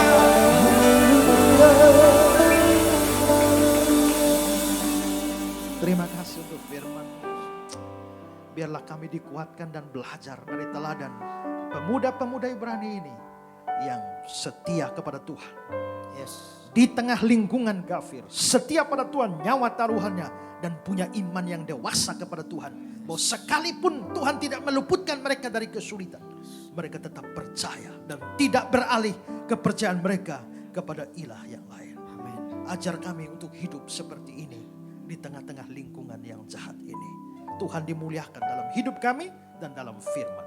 Dalam nama Yesus kami berdoa. Amin. Amin. Puji nama Tuhan. Silakan duduk kembali Bapak Ibu Saudara. Terima kasih atas pelayanannya Bapak. Saudara banyak diberkati pagi hari ini melalui firman Tuhan. Boleh lambaikan tangan tinggi-tinggi. Yang diberkati boleh sekali lagi tepuk tangan bagi Tuhan Yesus. Haleluya. Puji nama Tuhan. Hari ini kita mendapatkan kesempatan untuk memberikan persembahan. Bapak Ibu Saudara bisa siapkan persembahan atau mungkin ada yang mau cashless. Bisa scan barcode yang ada di depannya. Kita tundukkan kepala sejenak, kita berdoa. Kami mengucap syukur untuk persekutuan yang boleh kami hadiri Tuhan. Kami percaya Tuhan hadir di tengah-tengah kami. Kami sudah memuji membesarkan Engkau. Dan kami juga sudah diberkati oleh kebenaran firman-Mu. Kami percaya firman yang kami terima tidak menjadi sia-sia Tuhan. Firman yang kami terima menjadi kekuatan, menjadi penuntun bagi hidup kami. Memberkati hamba-Mu Bapak Pendeta Isra Soru Tuhan. Kau pakai hamba-Mu dimanapun berada untuk terus memberitakan firman-Mu dengan pengurapan hikmat yang baru. Dengan penyertaan Tuhan yang lebih luar biasa lagi. Terima kasih Tuhan, tiba waktunya untuk kami memberikan persembahan kami. Kami rindu memberi dengan hati bersyukur dan bersuka cita. Karena kami mengasihi pekerjaan Tuhan, mengasihi Tuhan di tempat ini. Terima kasih Bapak, dalam nama Yesus kami siap memberikan persembahan kami. Haleluya. Amin. Silakan memberikan persembahan, hamba Tuhan menjalankan tugasnya. Sambil kita saksikan pengumuman, Tuhan memberkati.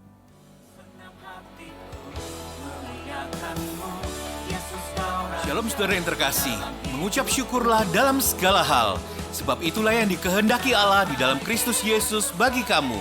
Berikut informasi kegiatan Goshen Blessing Church Grand City Mall dalam sepekan. Hadirilah ibadah Goshen Blessing Church Grand City Mall. Minggu 20 November 2022. Ibadah Raya 1 jam 10 pagi. Dilayani oleh Pastor Ona Tahapari. Dan ibadah Raya 2 jam 4 sore. Dilayani oleh Pastor Putut Petra. Ibadah ini bertempat di Grand City Mall lantai 4, dekat Food Court. Jalan Wali Kota Mustajab nomor 1 Surabaya. Mari datang dan terima berkat firman Tuhan dalam ibadah kali ini. Hadirlah dan terima mujizat Tuhan dalam ibadah doa malam Goshen Blessing Church, Rabu 16 November 2022 pukul 7 malam. Dilayani oleh Pastor Gideon Yusdianto. Ketika saudara melihat kenyataan itu tidak sesuai dengan apa yang saudara doakan, melihat kenyataan tidak cocok dengan apa yang saudara inginkan selama ini, justru saudara di saat-saat seperti itu harus terus merenungkan, harus terus memperkatakan janji itu, terus perkatakan, terus renungkan, supaya apa? Segala keraguan itu hancur oleh perkataan-perkataan yang kita proklamasikan. Bertempat di Main Hall lantai 1, Goshen Blessing Church, Jalan Kenjeran 612C, Surabaya. Ikutilah Mesbah Pagi Pemulihan Pondok Daud Goshen Blessing Church setiap hari Senin sampai Sabtu mulai pukul 5 sampai 6 pagi bersama dengan Pastor Lukas Supraitno dan Pastor Elisha Fasusan. Bertempat di Youth Center lantai 2, Jalan Kenjeran nomor 612C, Surabaya. Persembahan ucapan syukur, persepuluhan dan diakonia dapat dipersembahkan melalui rekening BCA Goshen Blessing Church dengan nomor account 389 059 8888 atau dapat melakukan scan barcode yang tertera di layar. Hadirilah ibadah onsite Raya Minggu Goshen Blessing Church. Minggu 20 November 2022 bertempat di Main Hall lantai 1. Jalan Kenjeran 612C sampai D, Surabaya. Ibadah Raya 1 jam 7 pagi dan Ibadah Raya 2 jam 9 pagi dilayani oleh Pastor Ona Tahapari. Ibadah Raya 3 jam 11 siang dan Ibadah Raya 4 jam 5 sore dilayani oleh Pastor Eliseva Susan. Ibadah ini disertai dengan Gereja Anak Goshen Kids Church bertempat di ruang Gereja Anak. Mari datang dan terima berkat firman Tuhan dalam ibadah kali ini. Hadirilah ibadah onsite Raya Minggu Goshen Blessing Church Spasio Office Tower, Park West. Minggu 20 November 2022. Ibadah Raya 1 jam 10 pagi. Dan Ibadah Raya 2 jam 4 sore.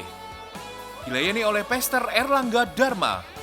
Praise and Worship with GBC Worship Team. Disertai dengan ibadah sekolah minggu Gereja Anak. Ibadah ini bertempat di Spasio Office Tower lantai 6, unit 609 sampai 610, Jalan Maijen Wonosowo, Surabaya.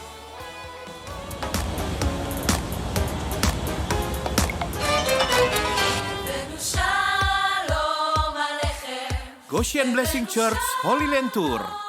Perjalanan rohani yang mengubahkan.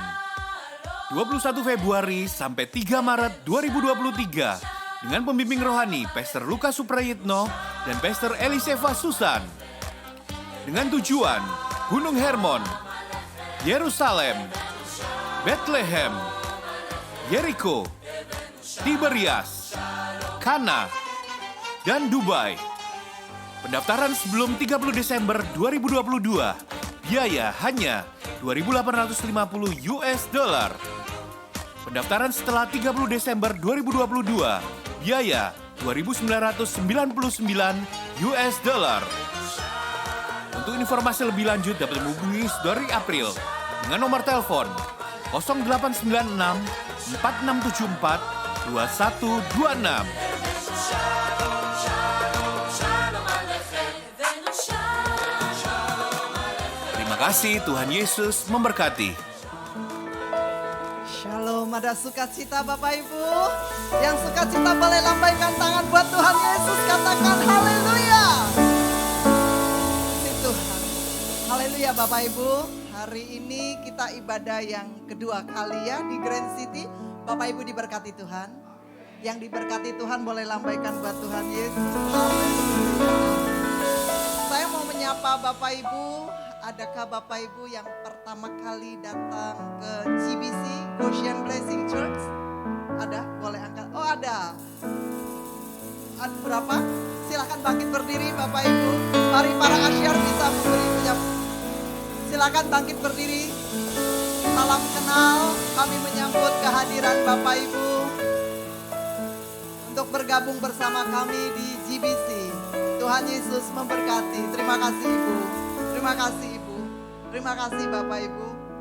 Ya, saya mengundang Bapak Ibu untuk minggu depan bisa hadir kembali, bergabung bersama kami ibadah bersama-sama di tempat ini. Di Grand City ini ada 2 kali ibadah, jam 10 pagi dan jam 4 sore. Ya, Bapak Ibu gereja kami, gereja GBC selalu melayani Bapak Ibu, memberikan yang terbaik buat Bapak Ibu. Di pintu belakang ada brosur, ada formulir. Di situ ada tersedia formulir permohonan doa. Mungkin Bapak Ibu ada kerinduan, ada permohonan doa untuk didoakan oleh gereja. Bapak Ibu boleh isi dan kembalikan kepada para hamba Tuhan yang ada di sini. Dan di sini juga ada formulir baptisan. Mungkin ada keluarga dari Bapak Ibu yang belum dibaptis, boleh diisi.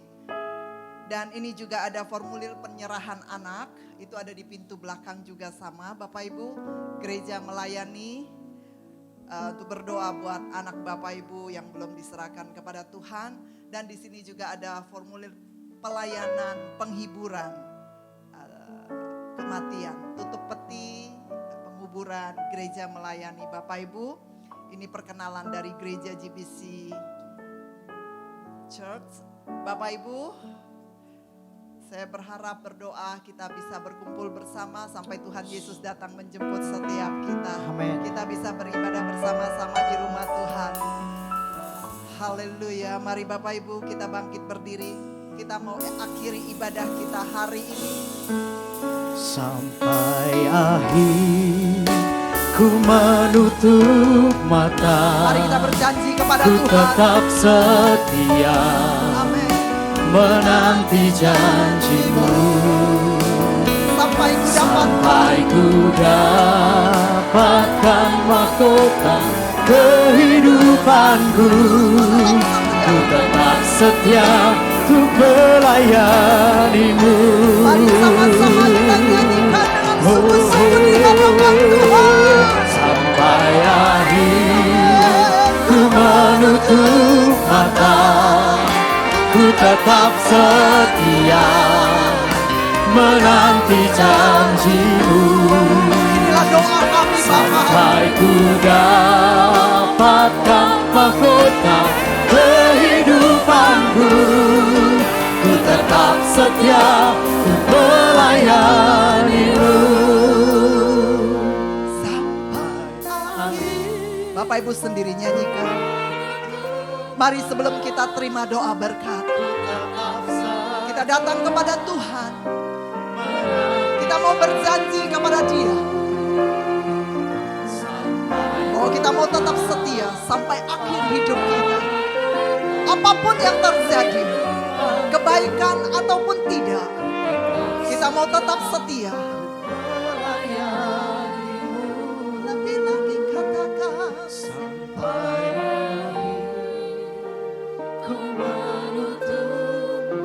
lihatlah kedalaman hati kami Bapa. Kami mau tetap setia kepadamu.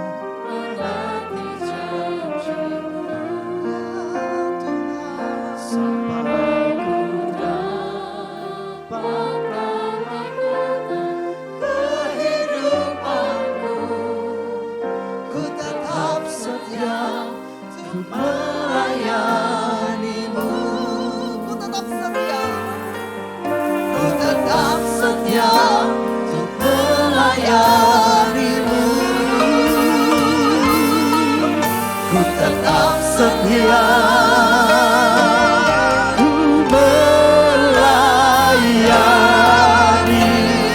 melayanimu.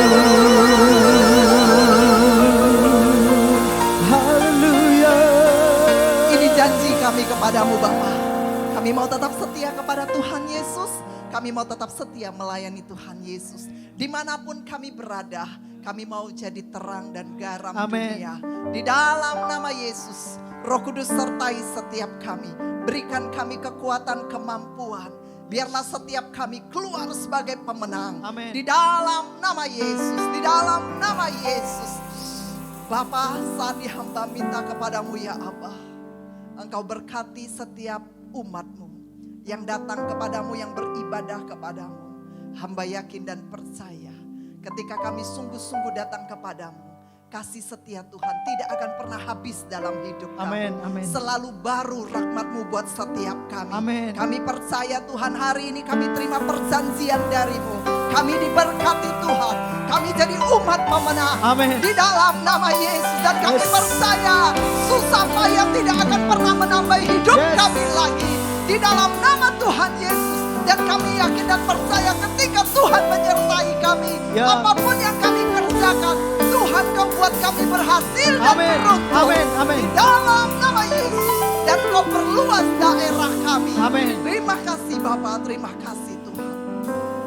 Mari kekasih-kekasih Tuhan, bukalah kedua tanganmu. Terimalah berkat dari Tuhan Yesus. Berkat yang terbaik, berkat yang tersegar. Yes. Datang kepadamu pagi ini. Di dalam nama Yesus. Berkat kebaikan, kemurahan Tuhan Amin. Amin. melingkupimu.